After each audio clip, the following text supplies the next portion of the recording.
Welcome to LangChain Basics. In this lesson, you'll build your very first chat model and understand how LangChain connects your application to a powerful large language model. Before using any model, configure your OpenAI API Key.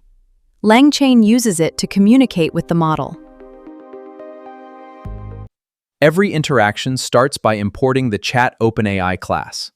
This class provides LangChain's interface for working with OpenAI chat models. Think of ChatOpenAI as a bridge. It receives requests from your application, communicates with the language model, and returns the generated response in a simple, consistent format. Creating ChatOpenAI returns an object named LLM. Think of it as your application's reusable connection to a language model. You'll use this same object whenever you want to generate AI responses. 3 settings control how your model behaves.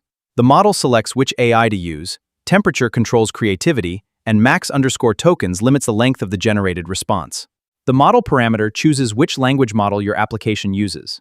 Different models offer different balances of speed, capability, and cost, so you can select the one that best fits your application. Temperature controls response creativity. Lower values produce consistent answers, while higher values create more varied responses.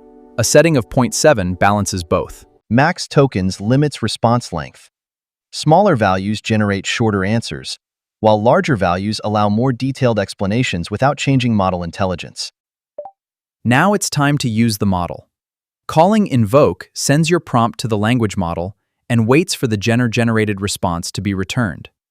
Behind the scenes, LangChain packages your prompt, sends it through the OpenAI API to the language model, receives the generated answer, and returns it back to your application. The model returns a response object containing several pieces of information.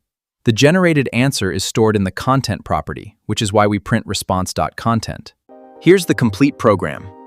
Import the model, configure it, invoke a prompt, then print the generated response using response.content. The generated answer is plain text, making it easy to display in a user interface, or save to a database, or pass into the next step of your application. In just a few lines of code, you've built your first LangChain chat model. Next, we'll learn how prompt templates help you create dynamic, reusable prompts for real-world AI applications.